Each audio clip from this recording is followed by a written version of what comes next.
Welcome to Nzema Today TV, your hub for the latest news updates and compelling stories from the Nzema region and beyond. Coming up, Nzema Traditional Council trumpets unity of traditional rulers to fast-track development. Details now. The Nzema Traditional Council, NTC, has called on paramount chiefs, divisional chiefs and stakeholders within the Nzema enclave to set aside personal and institutional differences and unite for the accelerated development of the area. This appeal was made at a council meeting held at Ambenu in the Elembele district of the Western region, where the council attributed the region's underdevelopment to disunity, personal attacks, and pull him down attitudes. Themed Unity, the meeting created a platform for collective reflection and collaboration among stakeholders and development partners. Addressing the media on the sidelines, Awulai Atibrukusu, the third paramount chief of the Lower Axim Traditional Area and president of the Lower Axim Traditional Council, said unity amongst leaders was critical if the Western region was to achieve meaningful progress. He lamented the growing menace of illegal mining,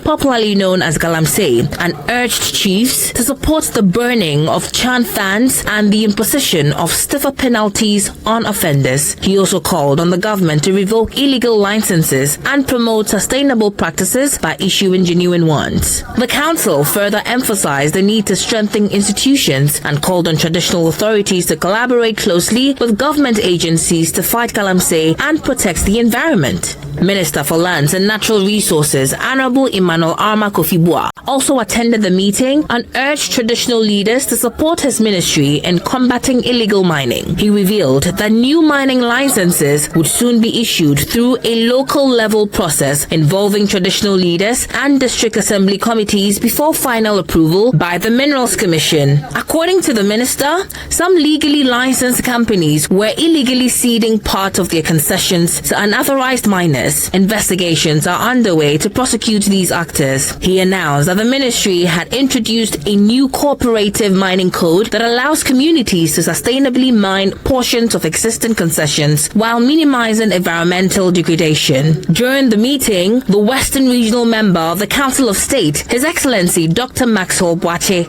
echoed the call for unity, stressing that despite the region's contributions to Ghana's GDP, development remains slow due to internal divisions. He revealed that a delegation of traditional rulers, political leaders, and development partners would soon visit the Flagstaff House to present a unified development agenda to the president. Awulai Angama Tuajan, paramount chief of the Jirewa traditional area, raised concerns over the operations of Okobing mines, which he claimed had been mining on their land for years without prior consent or contributing to community development. He alleged the arrest of 3 of his chiefs by the company and called for Okobing mines to be denied any future licenses. Madam Judith Ajoba Blay, acting CEO of the Ghana National Gas Company Limited, in a speech delivered on her behalf by lawyer Abizimoke, pledged her outfit's commitments to working with traditional rulers to bring more development to the Nzema area. She encouraged youth to pursue education in engineering and technical fields to take advantage of employment opportunities with Ghana Gas. She also disclosed that Phase 2 of the Ghana Gas project and the construction of an ultra-modern trauma hospital, already 70% complete, were progressing steadily. Madam Blay assured the Nzema Traditional Council that from 2025 to 2028,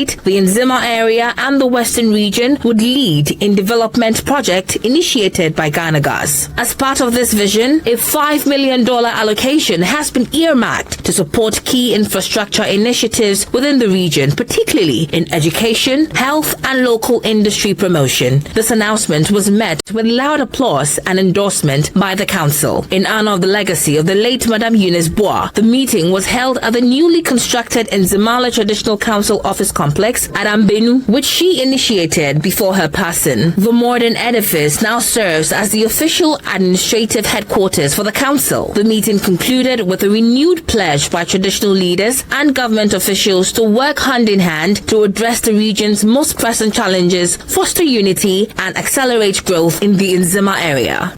Stay tuned for more updates.